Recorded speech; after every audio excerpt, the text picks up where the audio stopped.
En la última clase vimos el milagro de Jesús, el tremendo milagro de Jesús, la alimentación de los 5000.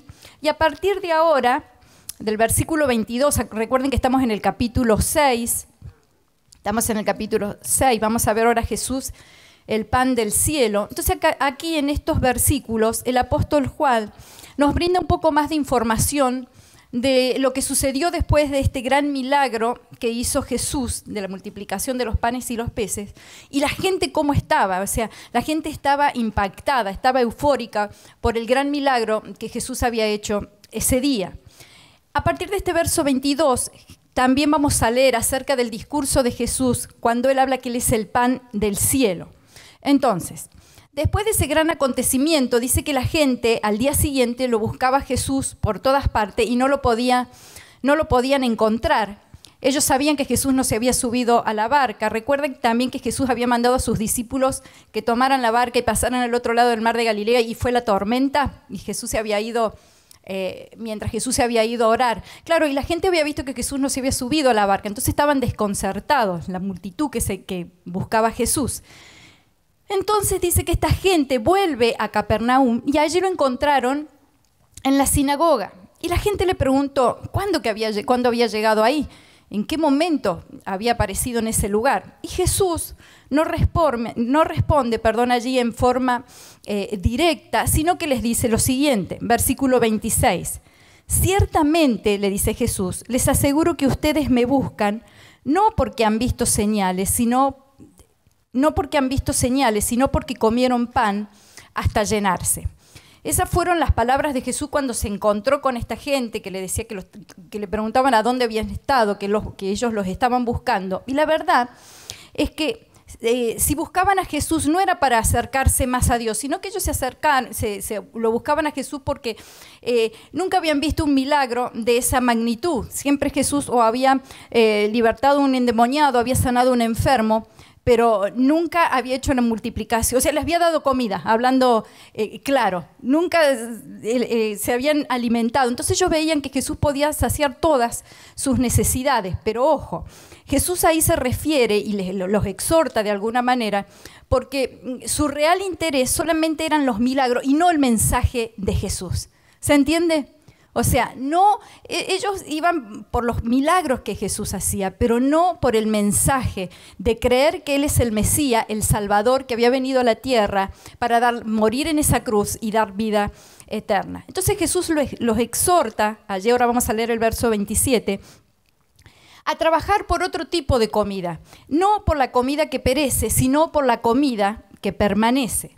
Jesús le dice lo siguiente, trabajen, pero no por la comida que es perecedera, sino por la que permanece para vida eterna, la cual les dará el Hijo del Hombre. Sobre este ha puesto Dios el Padre su sello de aprobación. Entonces Jesús quiere que ellos se interesen por conocer realmente el significado de sus señales. Él, en su lugar como Hijo del Hombre, ofrece la comida que permanece porque Él lo señaló Dios el Padre. Y la gente allí le formula dos preguntas a Jesús.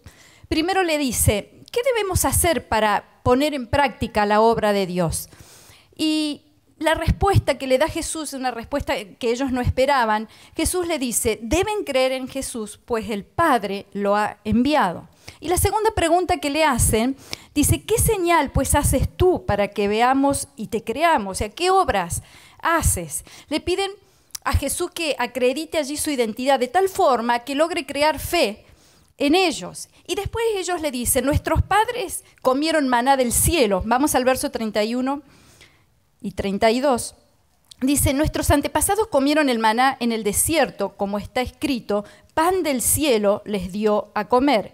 Ciertamente les aseguro, le dice Jesús, que no fue Moisés el que les dio a ustedes el pan del cielo. El que da el verdadero pan del cielo es mi Padre. El pan de Dios es el que baja del cielo y da vida al mundo. Entonces ellos pensaban, ellos le decían, si decís que sos más importante que Moisés, entonces tenés que hacer cosas mayores de las que Moisés hizo. Y entonces como que le recuerdan a Jesús que sus antepasados habían comido maná que había caído del cielo. Y Jesús le dice, no, esperen un momento, no es así. Moisés no les dio nada, fue mi Padre el que les dio el pan. Entonces, el maná era un símbolo del verdadero pan, el símbolo de Jesús que descendió del cielo para dar vida al mundo. Entonces la gente no entendía que Jesús es el mismo pan de Dios. El verso 35,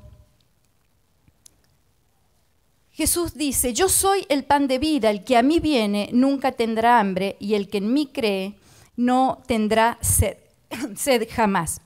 Lo que Jesús estaba ofreciendo es tan bueno que aquellas personas que creen en Él nunca más volverían a tener hambre, nunca más volverían a tener sed. Pero la fe era la condición. La fe era la condición necesaria que necesita una persona para recibir ese pan. ¿Se entiende? El problema era que ellos no tenían fe. La causa entonces de su incredulidad, por causa de su incredulidad, no habían recibido esa vida eterna, y esto es porque no habían recibido al que es el pan de vida, que es Jesucristo. Verso 36.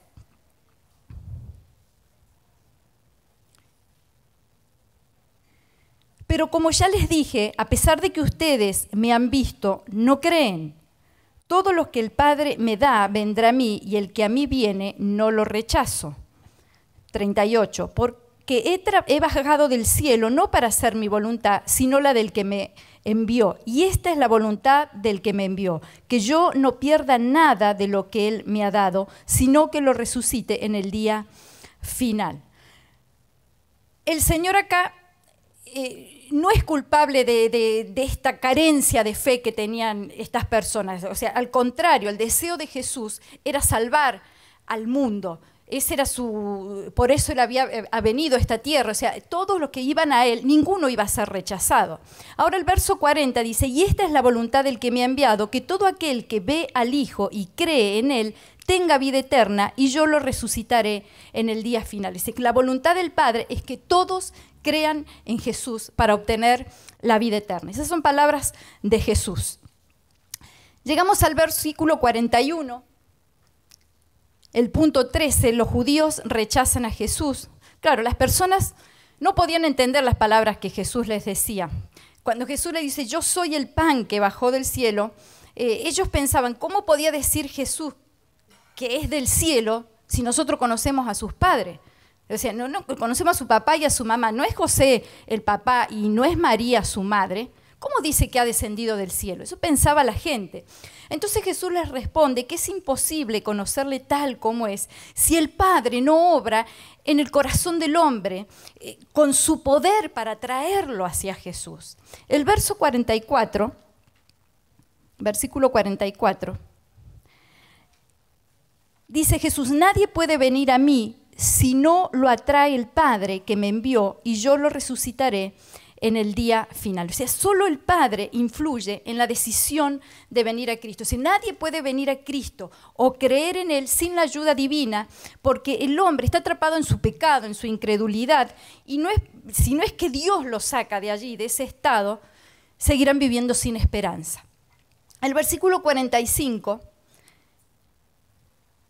está escrito en los profetas, y todos serán enseñados por Dios, así que todo aquel que oye al Padre y aprende de Él, viene a mí. Son innumerables los versículos en el Antiguo Testamento que se refieren a este tema. Por ejemplo, Isaías capítulo 54, verso 13, y todos tus hijos serán enseñados por el Señor, y se multiplicará la paz de tus hijos. Ahora, en el versículo 46,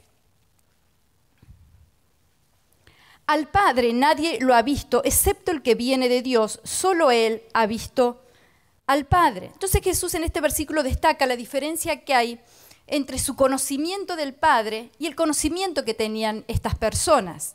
Jesús lo conoce de una forma muy diferente, ya que Él vino del cielo. En cambio, el creyente conoce al Padre a través de las obras que Él hace en su corazón. Del versículo 47 al 51, ahí Jesús repite que Él es el único dador de la vida eterna y que Él es superior a Moisés. Versículo 47. Ciertamente les aseguro que el que cree tiene vida eterna. Yo soy el pan de vida. Los antepasados de ustedes comieron el maná en el desierto y sin embargo murieron. Pero este es el pan que baja del cielo. El que come de él no muere. Yo soy el pan vivo que bajó del cielo. Si alguno come de este pan, vivirá para siempre. Este pan es mi carne que daré para que el mundo viva. Si en el desierto los israelitas habían comido el maná, pero murieron, mientras que aquellos que creen en Jesucristo recibirán la vida eterna. Y Jesús le dice ahí con palabras un poco más firmes y más fuertes lo que significa el hecho de ser el pan de vida y lo que implica poner la fe en él. En el verso 51, que lo acabamos de leer recién, Jesús le dice, yo soy el pan vivo que bajó del cielo. Si alguno come de este pan, vivirá para siempre. Este pan es mi carne que daré para que el mundo viva. Entonces ellos, claro, estaban asombrados con las palabras que Jesús les decía. ¿Qué significa esto? Que tengamos que comer su carne, es decir, su cuerpo. Ellos no podían, no interpretaban las palabras de Jesús. Y como si esto fuera poco, Jesús más adelante emplea otras expresiones más fuertes, agregando otra frase más conflictiva todavía, al decir que también era necesario beber su sangre, versículo 53. Ciertamente les aseguro, dice Jesús, que si no comen la carne del Hijo del Hombre ni beben su sangre, no tienen realmente vida. La gente, claro, no comprendía nada de lo que Jesús les estaba hablando. Si ellos, lógicamente, si tomaban literalmente las palabras de Jesús, estaban violando la ley. La ley en Levíticos, capítulo 17, verso 10, dice, cuando algún israelito extranjero que viva entre ustedes coma cualquier clase de sangre, yo me pondré en su contra y lo eliminaré de su pueblo. El verso 2 decía, por eso les digo, ninguno de ustedes deberá comer sangre, ni tampoco deberá comerla el extranjero que viva con ustedes. Entonces, claro, la gente estaba sorprendida, estaba atónita, no podía entender. Pero Jesús, lo que él quería destacar es el de poder lograr una unidad con él a través de la fe, del sacrificio de él en la cruz, o sea, en su muerte, expresada por las palabras, comer su carne y beber su sangre. Versículo 56, el que come mi carne y bebe mi sangre permanece en mí y yo en él, así como me envió el Padre viviente y yo vivo por el Padre, también el que come de mí vivirá por mí. Versículo 58, este es el pan que bajó del cielo. Los antepasados de ustedes comieron maná y murieron, pero el que come de este pan vivirá para siempre. El verso 56, el que come mi carne y bebe mi sangre permanece en mí y yo en él. Y en el versículo 58, que es el que acabamos de leer, el último, Jesús enfatiza en el inmenso valor que tiene su sacrificio, que va mucho más allá de la experiencia que había tenido el pueblo de haber comido el maná. Él es el pan de vida, Él es el pan de vida eterna. No tiene ni comparación de lo que ellos habían vivido en el desierto. Entonces la fe en el sacrificio de Jesús es imprescindible para obtener la vida eterna. Y este tipo de fe no es producto de nuestro esfuerzo, sino que es obra de Dios en cada uno de nosotros. Amén. Estamos llegando ya al final. Estamos por leer ahora los últimos versículos de este capítulo 6. Vamos a leer del 60 al 71. Estamos ya entonces finalizando con este punto A de esta unidad número 3. Jesús enfrenta la incredulidad de la gente, ¿verdad? Estamos ahí, ya estamos llegando al final. Entonces en los versículos anteriores Jesús habla a la gente, le hablaba acerca de que su carne es verdadera comida y que su sangre es verdadera bebida. Vamos al versículo 60. Al escucharlo, muchos de sus discípulos exclamaron, esta enseñanza es muy difícil, ¿quién puede aceptarla? Jesús, muy consciente de que sus discípulos murmuraban por lo que había dicho, les reprochó, ¿esto les causa tropiezo? ¿Qué tal si vieran al Hijo del Hombre subir a donde antes estaba? El Espíritu da vida, la carne no vale para nada. Las palabras que le he hablado son espíritu y son vida. Sin embargo, hay algunos de ustedes que no creen. Es que Jesús conocía desde el principio quiénes eran los que no creían y quién era el que iba a traicionarlo, así que añadió, por esto les dije que nadie puede venir a mí a menos que se lo haya concedido el Padre. Desde entonces, muchos de sus discípulos le volvieron la espalda y ya no andaban con él. Así que Jesús le preguntó a los 12, ¿también ustedes quieren marcharse? Versículo 68. Señor, contestó Simón Pedro, ¿a quién iremos? Tú tienes palabra de vida eterna, y nosotros hemos creído y sabemos que tú eres el Santo de Dios. ¿No le he escogido yo a ustedes 12? Repuso Jesús. No obstante, uno de ustedes es un diablo. Se refería a Judas, hijo de Simón Iscariote, uno de los 12 que iba a traicionarlo. Entonces, Jesús enfatizó que él era el pan que había descendido del cielo y el que comiese de ese pan viviría eternamente. Él no le quiso decir que debían comenzar a comer su cuerpo ni a beber su sangre. Él lo que le quería decir que él daría su vida por cada uno de ellos. Él derramaría su sangre en la cruz del Calvario para darles esa vida eterna. La salvación la salvación es mediante nuestra aceptación de su sangre que fue derramada en la cruz por cada uno de nosotros. Entonces creemos que lo que el Señor le estaba diciendo a estas personas es acerca de tener una íntima relación con Él, una verdadera relación con Él. Cuando ellos habían comido el maná en el desierto, se trataba de una cosa, de una experiencia temporal, pero lo que Jesús le estaba ofreciendo ahora era algo diferente, era algo que era eterno. Es la vida eterna y esa vida nos proporciona, esa vida eterna nos proporciona a cada uno de nosotros paz, esperanza, tener expectativas nuevas, porque creemos que la muerte de Jesús en la cruz del Calvario no ha sido en vano, ¿sí? Eso nos llena de esperanza. Esta es la vida. En Él estaba la vida y la vida era la luz de los hombres. En el versículo 60, que acabamos de leer, dice que muchos de sus discípulos, de sus seguidores, le dieron la espalda. Claro, ellos no entendían lo que Jesús estaba explicando, no podían entender. Y entonces ahora se desencadena las reacciones que tenían las diferentes personas y cada uno tenía su opinión. Claro, gran parte de la enseñanza de Jesús no era fácil de entender, no era fácil de comprender. Y ellos pensaban así, no entendemos, no podían comprender lo que Jesús les quería decir. No le era revelado lo que Jesús quería explicarle. Entonces Jesús le dice, ¿esto los ofende? Claro, le dice Jesús, ¿esto los escandaliza lo que le estoy diciendo? Entonces, ¿qué tal? Le dice Jesús, si vieran al Hijo del Hombre subir a donde antes estaba. O sea, ¿qué pasaría si vieran después de la muerte de Jesús, la resurrección y la ascensión al cielo? ¿Qué pasaría? Entonces, claro, Jesús continúa ahí su razonamiento y le dice que si su muerte les escandalizaba, ¿qué pasaría? ¿Qué pensarían acerca de su ascensión? Entonces, con esto él estaba indicando cuál sería el siguiente paso que vendría después de su muerte. Sería la resurrección y regreso al cielo, a donde está el Padre. Este es el cuadro completo de la obra de Cristo. La cruz, la resurrección y la ascensión al cielo. Es decir, no solamente su muerte, sino también su glorificación. Versículo 63. Jesús dice, el Espíritu es el que da vida, la carne para nada aprovecha. O sea, las palabras que le he hablado son espíritu y vida, es decir, la carne en sí misma no sirve para nada, no se aprovecha. Comer literalmente su cuerpo no podría beneficiarlos en nada, en absoluto. Lo que realmente otorga vida eterna es el Espíritu, es decir, su persona entregada por la vida del mundo. Las palabras de Jesús, claro, no eran simples palabras, sino que eran palabras divinas que transmitían vida. Si la gente lograba entender lo que Jesús le quería explicar, lo que Jesús le quería decir de una manera espiritual, entonces recibirían a través de ellas la nueva vida que Jesús le estaba ofreciendo.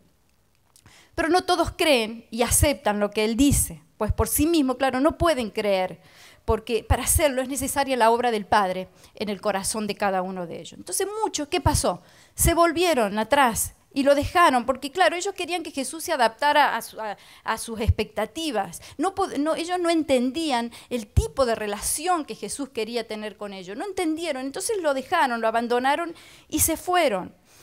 Pero Jesús sabe, como lo habíamos estudiado antes, Jesús conoce el corazón del hombre. Entonces, por eso no se fiaba mucho de los que por ahí estaban con él y lo seguían, porque él conoce perfectamente el corazón del hombre y sabía que a la primera de cambio se iban a volver atrás. Y así sucedió.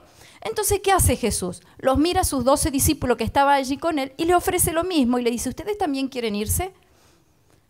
¿Ustedes también tienen la oportunidad de irse? a los 12 que estaban con ellos. Estos 12 discípulos habían pasado mucho tiempo con Jesús, ¿verdad?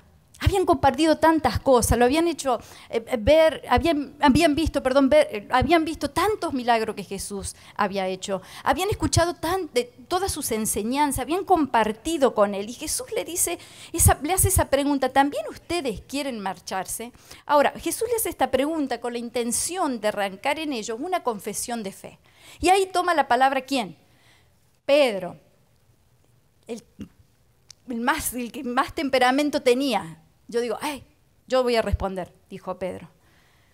Tomó la palabra y él dijo: Señor, versículo 68, ¿a quién iremos? Tú tienes palabra de vida eterna y nosotros hemos creído y conocemos que tú eres el Cristo, el Hijo del Dios viviente. Pedro quiere decirles: Jesús, Señor, ¿a dónde vamos a ir? ¿A dónde vamos a escuchar las enseñanzas que tú nos das? ¿Quién nos va a guiar? ¿A dónde podemos irnos? ¿Quién nos va a dar la paz que solamente tú puedes darnos? Y esta confesión de fe de Pedro demuestra claramente que él pertenece al grupo de personas que fue enseñado por el Padre. Reconoce que tienen grandes necesidades. Ellos reconocen que nada ni nadie había podido saciar esa necesidad espiritual que ellos tenían. Solamente ese encuentro con Jesucristo. O sea, ¿qué otro camino podrían tomar? ¿A dónde podrían ir? ¿Quién podría ofrecerle algo mejor que lo que Jesús le estaba ofreciendo? Jesús tenía todo lo que ellos necesitaban. Y lo más importante, que Jesús los conduciría a la vida eterna. Judas estaba también allí en el grupo. Y aparentemente él aceptó las palabras y fue parte de la respuesta que Pedro le había dado a Jesús. Pero hay que ver si verdaderamente hizo suya esta confesión. Más adelante nos damos cuenta que no. Pero no se fue con el primer grupo, sino que él estaba ahí.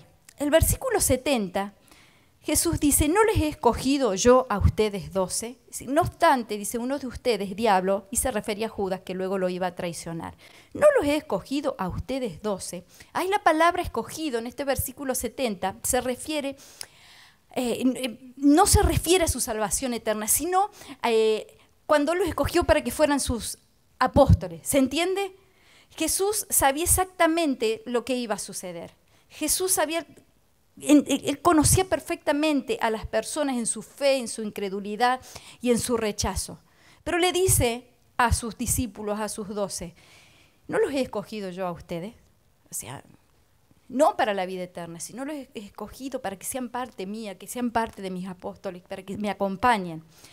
Y Jesús soporta todo, porque Él vino no para condenar al mundo, sino vino para salvar al mundo.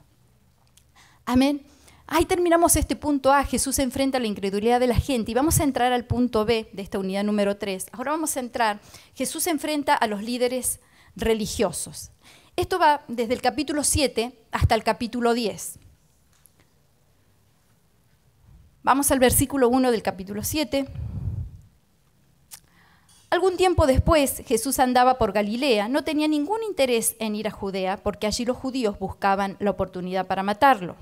Faltaba poco tiempo para la fiesta judía de los tabernáculos, así que los hermanos de Jesús le dijeron: deberías salir de aquí e ir a Judea para que tus discípulos vean las obras que realizas, porque nadie que quiere darse a conocer actúa en secreto. Ya que haces estas cosas, deja que el mundo te conozca. Versículo 5. Lo cierto es que ni siquiera sus hermanos creían en él. Por eso Jesús les dijo: para ustedes cualquier tiempo es bueno, pero el tiempo mío aún no ha llegado. El mundo no tiene motivos para aborrecerlos. A mí, sin embargo, me aborrece porque yo testifico que sus obras son malas. Suban ustedes a la fiesta. Yo no voy todavía a esta fiesta porque mi tiempo aún no ha llegado. Versículo 9. Dicho esto, se quedó en Galilea. Entonces, ahora vamos a ver la reacción de sus hermanos, aunque todo lo largo de este capítulo Jesús tiene que enfrentar las discusiones con los judíos que perseguían para arrestarlo y para matarlo. En el capítulo 6, todo el capítulo 6 tuvo lugar en Galilea. El versículo 4 dice que faltaba poco para la fiesta de las Pascuas, del capítulo 6, y hasta el versículo 9 de este capítulo 7, Jesús se queda en Galilea. Ahora, a partir del versículo 10, que ya lo vamos a leer, Jesús va a Jerusalén. Entonces, el verso 1 decía, después de estas cosas andaba Jesús en Galilea. Entonces Jesús se queda ahí unos días, los judíos querían matarlo, todavía recordaban la última visita de Jesús cuando Jesús había sanado al paralítico, así que estaban enojados. ¿Recuerdan del paralítico que Jesús sanó en el estanque de Betesda? Todavía estaban enojados porque lo había sanado un día sábado, el día de reposo. Pero sus hermanos lo desafían para que él vaya a Jerusalén a celebrar la fiesta de los tabernáculos, que se celebraba en el mes de octubre. Estos hermanos de Jesús eran los hijos de José y María, que ya fueron mencionados por Juan en el capítulo 2, después de las bodas de Caná, cuando sucedió ese primer milagro de Jesús. Dice que descendieron a Capernaum su madre, sus hermanos y sus discípulos. Y también podemos leer sus nombres en Mateo capítulo 13, versículo 55, Jacobo, José, Simón y Judas. Entonces los hermanos de Jesús querían, le hablaron para que fuera a Jerusalén, para que mostrara sus obras y que mostrara los milagros. Esta fiesta de los tabernáculos dura 7 días y se recuerda el paso del pueblo de Israel por el desierto después que fueron liberados de la esclavitud de los egipcios. Se recordaba entonces cómo ellos habían vivido en carpa mientras duró su peregrinaje hacia la tierra prometida. Esta fiesta, ¿qué pasaba? La gente que hacía se trasladaba a vivir en cabañas formadas por ramas de árboles durante 7 u 8 días para agradecer a Dios su protección, o sea, cómo el Señor los había protegido en su andar en el desierto. Ahora, aunque los hermanos de Jesús aún no creían en él, como acabamos de leer que escribió Juan en el versículo 5, lo cierto es que ni siquiera sus hermanos creían en él. Ellos querían que Jesús se hiciera famoso, que provocara ahí un asombro popular, que hiciera milagro. Entonces insisten que Jesús fuera a Jerusalén. Pero ni siquiera les interesaba la seguridad de Jesús. Ellos sabían que los judíos buscaban a Jesús para matarlo. Pero ellos le dicen, deberías salir de aquí, es decir, salir de Galilea, irte a Judá para que vean las obras que haces, porque nadie que quiera hacerse conocer se queda allí en secreto, le dicen sus hermanos. Pero Jesús le responde lo siguiente. Él le dice que su hora, todavía la hora no había llegado. Dice, mi tiempo aún no ha llegado. De modo, entonces, que él debe esperar, claro, porque era muy peligroso para su integridad, porque los líderes del pueblo lo buscaban, habían planificado su muerte. Y su sacrificio era un acto voluntario, iba a ser un acto voluntario. No es que Jesús no debía morir en una rebelión popular, no. Su acto hacia la muerte iba a ser voluntario. El capítulo 10, versículos 17 y 18, dice, por eso me ama el Padre, porque yo pongo mi vida para volverla a tomar. Nadie me la quita, sino que yo mismo la pongo. Tengo poder para ponerla y tengo poder para volverla a tomar. Este mandamiento recibí de mi Padre. Entonces Jesús, claro, no quería morir en una situación que esté fuera de los planes que el Padre tenía. Entonces Jesús evita morir antes de su tiempo, porque él tenía que morir para las Pascuas, porque él era el verdadero Cordero Pascual. Estamos en el verso 10. Entonces, después de un breve tiempo que Jesús se quedó allí en Galilea, sube a Jerusalén. Y allí en Jerusalén, claro, los judíos lo buscaban, sobre todo los líderes esperaban la oportunidad para poder saldar cuentas con Jesús, y ellos esperaban que Jesús fuese, porque la ley así lo requería, que tenían que ir a esta fiesta de los tabernáculos a Jerusalén. Y había mucha discusión en cuanto a Jesús, pero todos, claro, se hacía secreto, la gente estaba revolucionada y todos hablaban entre sí, pero claro, nadie quería hablar, que los escucharan estos líderes religiosos porque corrían el riesgo de ser arrestados. Versículo 11.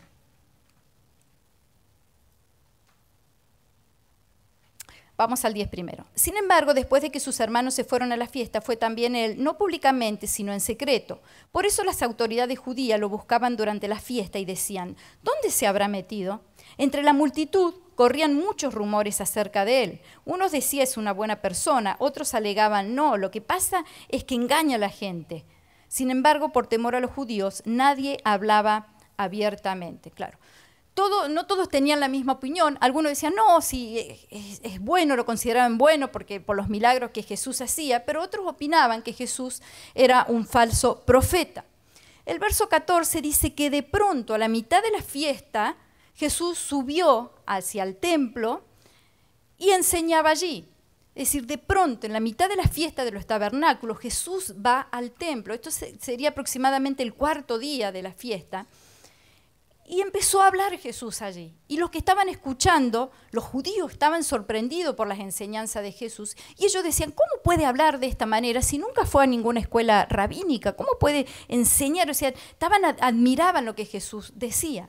Pero Jesús se opone ahí, va y le dice unas palabras, como que ellos estaban equivocados, que Jesús no hablaba así porque hubiera estado en alguna escuela, hubiera aprendido las enseñanzas que él le dice porque alguien se las dio, alguien terrenal se las había enseñado. No, sino que sus enseñanzas, lo que él hablaba, lo había recibido directamente del Padre. Mi enseñanza no es mía, dice Jesús, sino del que me envió. El versículo 17... Jesús dice, el que habla por cuenta, el que esté dispuesto a hacer la voluntad de Dios, reconocerá si mi enseñanza proviene de Dios o si yo hablo por mi propia cuenta. Entonces, claro, solo aquel que quiera hacer la voluntad de Dios puede reconocer si lo que Jesús hablaba venía del Padre o eran simplemente palabras de él. Pero Jesús no se había atribuido esa sabiduría propia, no. Él había atribuido toda esa sabiduría que le había recibido del Padre. Jesús estaba preocupado por darle la gloria a Dios, su Padre, y no para recibir su propia gloria. Versículo 18. El que habla por cuenta propia busca su vanagloria. En cambio, el que busca glorificar al que lo envió es una persona íntegra y sin doblez. ¿No les ha dado Moisés la ley de ustedes? Sin embargo, ninguno de ustedes la cumple. ¿Por qué tratan entonces de matarme? Dice Jesús, estás endemoniado, dicen ellos, contestó la multitud. ¿Quién quiere matarte? Claro, en él no hay injusticia porque él es el verdadero hijo enviado por el Padre. Jesús entonces les habla y les dice a ellos, ¿no les dio Moisés la ley? Entonces, ¿por qué me quieren matar? Les dice Jesús. Los judíos, claro, ellos se jactaban, como lo estudiamos antes, de cumplir la ley de Moisés. Ellos decían, discípulos de Moisés somos. Sin embargo, al querer asesinar a Jesús, ellos estaban evidenciando que no estaban cumpliendo ninguna ley. Por el contrario, ellos estaban quebrantando el 6º mandamiento, que es no matarás. O sea, era una contradicción tremenda. Proféticamente, como ya lo vimos también, Moisés había hablado acerca del Mesías. Y así también lo confirma Juan en el capítulo 5, versículo 45 y 46. Pero no piensen que yo voy a acusarles delante del Padre. Quien los va a acusar es Moisés, en quien tienen puesta su esperanza. Si le creyeran a Moisés, me creerían a mí, porque de mí él escribió. De modo que los judíos, al no creer en Jesús, tampoco creían en lo dicho por Moisés. Y en consecuencia tampoco estaban cumpliendo la ley, el mandato de creer en el profeta del cual Moisés ya había hablado en el Antiguo Testamento. Entonces, Jesús quiere demostrar que en el pasado, porque ellos lo acusaban de que había sanado a este hombre, él no había infringido ninguna ley cuando había sanado al paralítico. Entonces él hace allí una comparación. Pero ellos estaban enojados porque lo había sanado el día sábado. Ese era el problema. Y el día sábado era un día de descanso, que no se podía hacer nada. Entonces fíjense lo que Jesús le dice. Vamos al verso 21. Hice un milagro y todos ustedes han quedado asombrados. Por eso Moisés les dio la circuncisión, que en realidad no proviene de Moisés, sino de los patriarcas, y aún en sábado la practican. Ahora bien, si para cumplir la ley de Moisés circuncidan a un varón incluso en sábado, ¿por qué se enfurecen conmigo si en sábado lo sano por completo? No juzguen por las apariencias, juzguen con justicia. Es cierto, Moisés había dispuesto entonces que el día sábado sería un día de reposo, que no debía hacerse nada, pero también había legislado sobre la circuncisión, que había sido dada ya por los patriarcas, y entonces le había ordenado que si la circuncisión caía un día sábado, la circuncisión se hacía el 8º día del nacimiento del niño. Si caía sábado no había problema, se efectuaba la circuncisión más allá de que era un día que no se trabajaba. Esa circuncisión es un rito entonces que se remonta de la época de Abraham, y Jesús le estaba demostrando la contradicción con lo que decían y con lo que hacían. Es decir, al tratar de cumplir la ley, la estaban violando. Entonces Jesús le dice, ¿no es más importante curar a una persona que la circuncisión? ¿Se entiende? O sea, había una contradicción con lo que ellos decían y con lo que ellos hacían. Entonces no había por qué estar enojado por lo que Jesús había hecho. Claro, aparentemente los judíos no tenían un buen criterio para juzgar sobre lo que era justo y sobre lo que era injusto en cuanto a la ley. Versículo 25. Ahí algunos comienzan a hacer comentarios. Dice, algunos de los que vivían en Jerusalén comentaban, ¿no es este al que quieren matar? Dice, ahí está hablando abiertamente y nadie le dice nada. ¿Será que las autoridades se han convencido de que es el Cristo?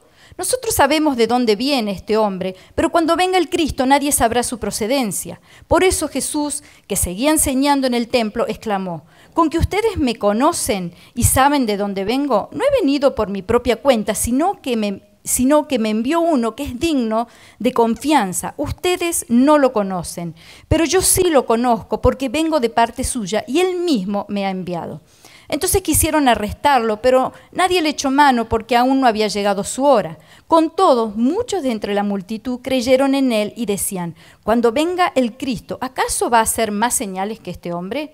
Los fariseos oyeron a la multitud que murmuraban estas cosas acerca de él y junto con los jefes de los sacerdotes mandaron unos guardias del templo para arrestarlo. Voy a estar con ustedes un poco más de tiempo, afirmó Jesús, y luego volveré al que me envió. Me buscarán, pero no me encontrarán porque a donde yo esté no podrán ustedes llegar.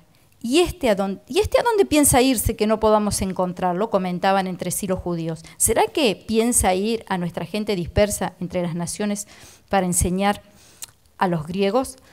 ¿Qué pasó acá?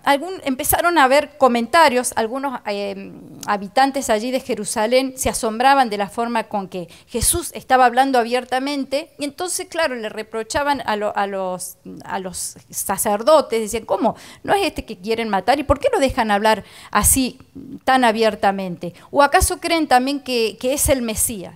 Entonces aquí notamos que había una gran división. Había distintas opiniones acerca de quién era Jesús, pero claro, algunos creían que era el Mesías, pero luego rechazaban esa idea, claro, porque Jesús dice que era de origen galileo y los judíos pensaban que el Mesías se ocultaría hasta el momento de su aparición de una manera que solamente Dios sabía, y entonces ellos no estaban de acuerdo con el origen terrenal de Jesús. Y claro, no les había sido revelado que el Verbo se había hecho carne. Que el Verbo se había hecho carne, que caminó entre nosotros y que iba a dar su vida por cada uno de nosotros. Entonces ahí en el versículo 28 y 29 que acabamos de leer, Jesús comienza a enseñar, ahí tomando el hilo de la conversación, acerca de su origen. Entonces les pregunta, ¿me conocen realmente? Es decir, ¿creen que me conocen? Me ven, pero realmente no me conocen, le dice Jesús. Creen que saben de dónde vengo, pero en realidad no saben nada de dónde vengo. Y los judíos, claro, piensan que conocen a Jesús y el lugar de su procedencia, pero en realidad ellos no saben nada. Y aunque ellos apelan a las Escrituras, no conocen realmente a Dios. Y por eso no lo aceptan a Jesús como el enviado Hijo de Dios.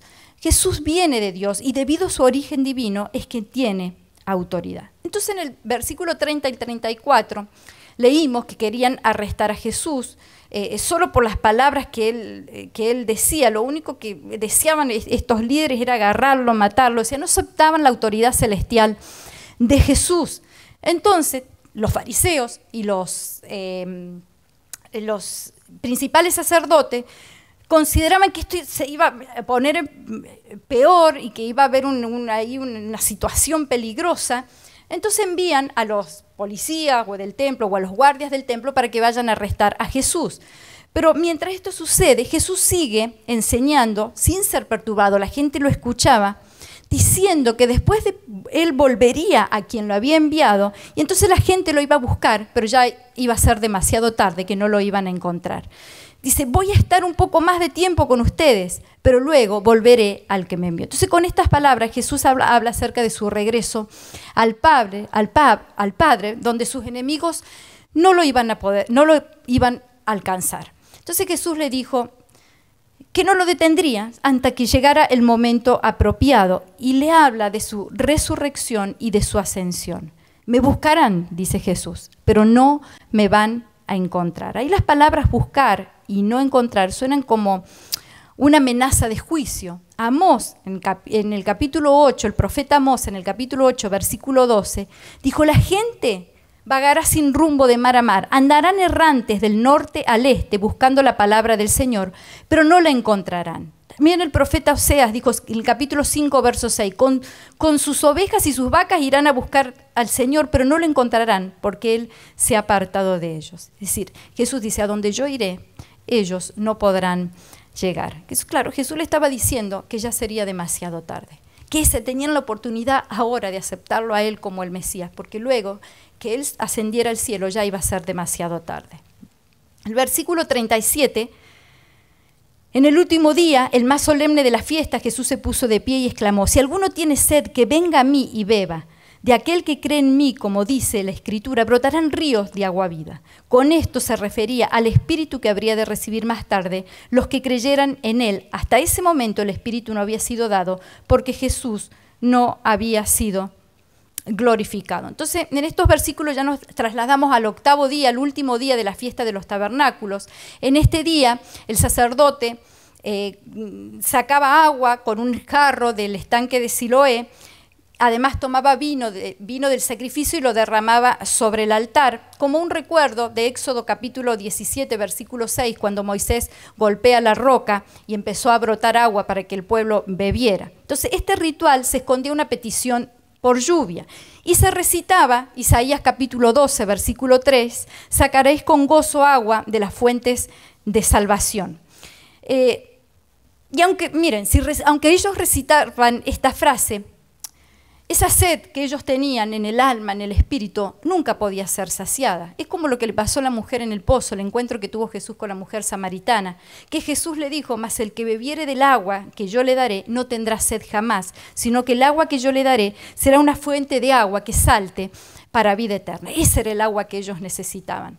Ese era el agua que necesitaban para saciar esa sed espiritual que ellos tenían. Generalmente los rabinos enseñaban sentados, pero ahora dice que Jesús se pone de pie ahí entre medio de ellos, y eso significaba que Jesús iba a decir algo importante. Y Jesús dice: si alguno tiene sed porque hay un vacío espiritual por causa del pecado, venga a mí y beba. O sea, solo Jesús sabe saciar nuestra sed. Amén. Solo Jesús es el único que puede saciar nuestra sed espiritual. El que cree en mí, como dice la Escritura, en su interior correrán ríos de agua viva. Me voy adelantando así un poco rápido, el verso 40. Entonces algunos de la multitud, oyendo las palabras, decían: verdaderamente este es el profeta. Otros decían: este es el Cristo. De Galilea debe venir. Y el Cristo, claro, según algunos, Jesús era un profeta de la misma línea de Moisés. Para otros Jesús debía ser el Mesías, pero otros dudaban de la posibilidad porque, claro, ellos decían que Jesús tenía que venir de Belén, de la ciudad de David, y Jesús venía de Galilea. O sea, había una contradicción ahí. Regresa, ya termino rápido, regresa la policía. Recuerdan que le habían mandado a los fariseos y los sacerdotes que fueran a arrestar a Jesús, pero vienen y le dicen: ¿qué pasó? ¿No lo arrestaste? No. ¿Por qué? Le dice. Porque, claro, es que nunca vimos un hombre hablar así de esta manera, que habían quedado impactados por cómo enseñaba Jesús, estaban impresionados por sus enseñanzas. Jesús es un gran maestro, sí, pero no es mediante sus enseñanzas que nosotros somos salvos. Él nos salva mediante su muerte en la cruz del Calvario. Entonces, claro, se enojaron con los fariseos, se enojaron con estos policías y estaban indignados. ¿Cómo? A ustedes también los convencieron. Entonces aparece Nicodemo ahí y levanta la mano. ¿Recuerdan a Nicodemo? ¿Sí? Y le corrige diciendo: no es correcto juzgar a Jesús sin un proceso normal. Y se burlan de Nicodemo porque Nicodemo también era de Galilea. Claro, Nicodemo se enoja porque si ustedes conocen la ley, ¿cómo van a juzgar a una persona sin una investigación previa? Pero claro, el Sanedrín no entraba en lógico. Ellos creían que un profeta no podía salir de Galilea. Sin embargo, el profeta Jonás era de la zona de Galilea, de Gat Heber. Él vino él vivió, durante el reinado de Jeroboam, y él profetizó la restauración de Israel a sus antiguos límites. Así que sí había salido un profeta de Galilea. ¿Terminamos hasta aquí? Bueno, que el Señor les bendiga.